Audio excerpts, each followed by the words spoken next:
To ಇದು ನಿಮ್ಮ channel ಮುಗಿಯದ ಅಭಿಯಾನ ವಿತ್ ನಿಮ್ಮ ಅಭಿಮಾನಿ ಸ್ವಾಗತ ಸುಸ್ವಾಗತ.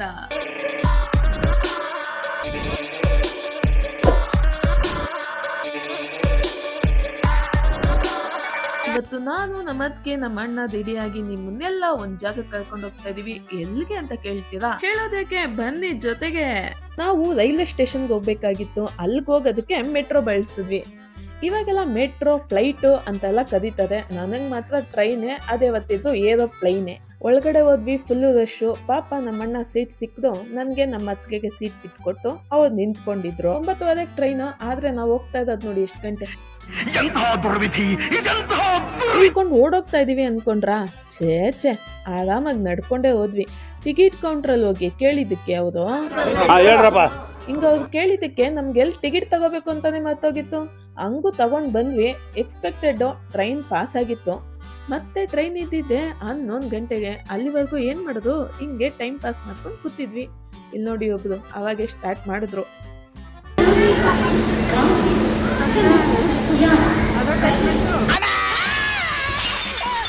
ಹಿಂಗೆ ಫುಲ್ ಖುಷಿ ಆಯ್ತು. ಯಾಕೆ ಅಂತನಾ, ಟ್ರೈನ್ ಬಂತು.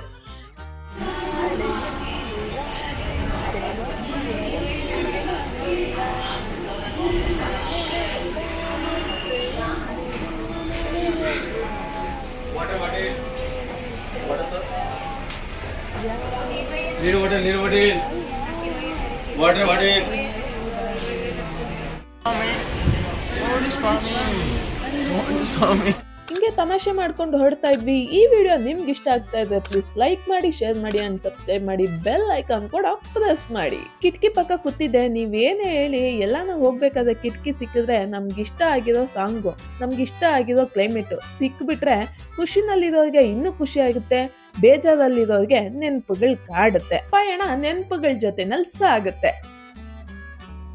ಸೊ ನಾವ್ ಇಳ್ಕೊಂಡಿದ್ ಬಂಗಾರಪೇಟೆನಲ್ಲಿ. ನಾವ್ ಇಳ್ಕೊಂಡಿದ್ದೆ ಜೋರ್ ಮಳೆ ಬಂದ್ಬಿಡ್ತು. ಯಾರಾದ್ರೂ ಬ್ಯಾಂಗ್ಳೂರಿಂದ ಕೋಟಿಲಿಂಗೇಶ್ವರ ಹೋಗ್ಬೇಕು ಅಂತ ಇದ್ರೆ ನಿಮ್ಗೆ ಬೆಂಗಳೂರಿಂದ ಮೆಜೆಸ್ಟಿಕ್ ಬಂದು ಮೆಜೆಸ್ಟಿಕ್ ಇಂದ ರೈಲ್ವೆ ಸ್ಟೇಷನ್ ಬಂದ್ರೆ ಅಲ್ಲಿಂದ ನಿಮ್ಗೆ ಬಂಗಾರಪೇಟೆಗೆ ಟಿಕೆಟ್ ತಗೊಳ್ಳಿ. ಅಲ್ಲಿ ಇಳ್ಕೊಂಡ್ರೆ ಪಕ್ಕದಲ್ಲೇ ಬಸ್ ಸ್ಟಾಪ್. ಅಲ್ಲೋಗಿ ಕೋಟಿಲಿಂಗ ಟಿಕೆಟ್ ತಗೊಳ್ಳಿ. ಆರಾಮಾಗಿ ದೇವಸ್ಥಾನ ಮುಂದೆನೆ ನಿಲ್ಲಿಸ್ತಾರೆ. ನೀವ್ ಎಲ್ಲೂ ಹೋಗಂಗಿಲ್ಲ.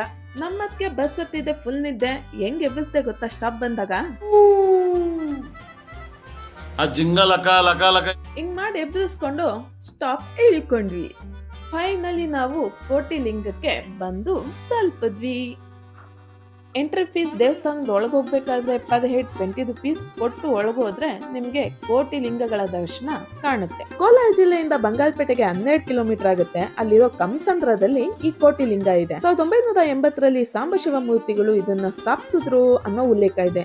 ಇಲ್ಲಿ 108 ಅಡಿಗಳ ದೊಡ್ಡ ಶಿವಲಿಂಗ ಇದೆ. 32 ಅಡಿಗಳ ನಂದಿ ಅಂದ್ರೆ ಬಸವಣ್ಣ ಇದೆ. ಇಲ್ಲಿ ನೀವು ಗಣೇಶ, ಸುಬ್ರಹ್ಮಣ್ಯ, ಆಂಜನೇಯ, ಸತ್ಯನಾರಾಯಣ, ಕನ್ನಿಕಾ ಪರಮೇಶ್ವರಿ ಹಿಂಗೆ ಎಲ್ಲಾ ದೇವರನ್ನು ಒಟ್ಟಿಗೆ ನೋಡ್ಬೋದು. ಬನ್ನಿ ಮತ್ತಡ ಯಾಕೆ, ಶಿವನ್ ನೋಡೋಣ.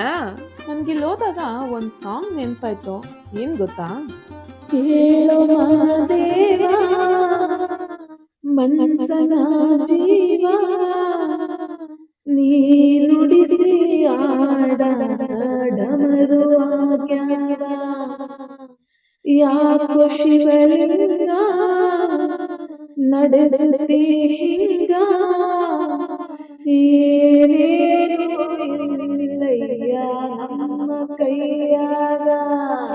ಕರೆಕ್ಟ್ ಅಲ್ವಾ? ನಮ್ ಕೈಯಲ್ಲಿ ಏನಿದೆ, ಬಂದಿದ್ ಬರ್ಲಿ, ಭಗವಂತನ ದಯೆ ಇರ್ಲಿ ಅಷ್ಟೇ. ಸೊ ಮೇನ್ ಥಿಂಗ್ ಏನಪ್ಪಾ ಅಂದ್ರೆ, ನೀವು ಕೋಟಿಲಿಂಗಕ್ಕೆ ಹೋದ್ರೆ ಜೇಬ್ ತುಂಬಾ ದುಡ್ಡು ತಗೊಂಡೋಗಿ. ಯಾಕೆ ಅಂತ ಕೇಳ್ತೀರಾ? ಒನ್ ಡೇ ಟ್ರಿಪ್ ಅಲ್ವಾ, ಬೇಕಾಗುತ್ತೆ ಅಷ್ಟೇ.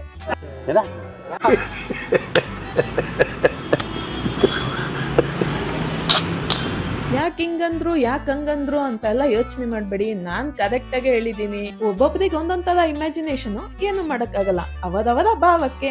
ಮತ್ತೆ ರೈಲ್ವೆ ಸ್ಟೇಷನ್ ಬಂದ್ವಿ. ಅವಾಗೂನು ಟ್ರೈನ್ ಮತ್ತೆ ಮಿಸ್. ಏನ್ ಮಾಡಕ್ಕಾಗಲ್ಲ, ಇವತ್ತು ಡೇನೆ ಹಂಗಿತ್ತು ಅಂತ ಅನ್ಸುತ್ತೆ. ಸೊ 8 ಗಂಟೆಗೆ ಬಂತು ಟ್ರೈನ್. ಮತ್ತೆ ಕಾಯ್ಕೊಂಡ್ ಕೂತಿದ್ವಿ. ಟ್ರೈನ್ ಬಂದಾಗ ಹತ್ಕೊಂಡ್ವಿ. ಅಲ್ಲಿಂದ ಮನೆಗ್ ಬಂದ್ ತಲುಪಿದ್ವಿ. ಮಾರನೇ ದಿನ ನಮ್ಮಣ್ಣ ನೈಲ್ಸ್ ಕಟ್ ಮಾಡ್ತಾ ಇದ್ರು. ಅಲ್ಲೊಂದ್ ಸಿಚುವೇಶನ್ ನಡೀತು ನೋಡಿ. ಇದನ್ನ ನೋಡಿ ನಿಮ್ಗೇನ್ ಅನ್ನಿಸ್ತು? ನನ್ಗೊಂದ್ ಅನ್ನಿಸ್ತು. ಆಪೋಸಿಟ್ ಅಲ್ಲಿ ಎಷ್ಟೇ ದೊಡ್ಡ ವ್ಯಕ್ತಿ ಇದ್ರು ಅಷ್ಟೇ ಎಲ್ರಿಗೂ ಅವ್ರದೇ ಆದಂತ ಶಕ್ತಿ ಇರುತ್ತೆ. ಅದನ್ನ ಬಳಸ್ಕೊಳಕ್ ಬರ್ಬೇಕಷ್ಟೆ. ಲೈಫಲ್ಲಿ ಬಂದಿದ್ ಬರುತ್ತೆ, ಆಗೋದಾಗುತ್ತೆ. ನಗ್ತಾ ಕಾಯ್ತಾ ಇದೆ. ನಿಮ್ಗೆ ಅಂತ ಟ್ರೈನ್ ಬಂದೇ ಬರುತ್ತೆ. ನಿಮ್ ಸ್ಟಾಪು ಸಿಕ್ಕೇ ಸಿಗುತ್ತೆ. ನೀವೇನು ಅಂತ ನಿಮ್ಮೋರಿಗೆ ಗೊತ್ತಾಗೆ ಆಗುತ್ತೆ. ತಾಳ್ಮೆ ಇರ್ಲಿ ಅಷ್ಟೇ. ಸೊ ಇದು ಇವತ್ತಿನ ವಿಡಿಯೋ ಆಗಿತ್ತು. ನೋಡ್ತಾ ಇರಿ, ನಗ್ತಾ ಇರಿ, ಸದಾ ಆರೋಗ್ಯವಾಗಿರಿ. ಮತ್ತೆ ನೆಕ್ಸ್ಟ್ ವಿಡಿಯೋದಲ್ಲಿ ಸಿಗೋಣ. ಥ್ಯಾಂಕ್ ಯು, ಧನ್ಯವಾದ.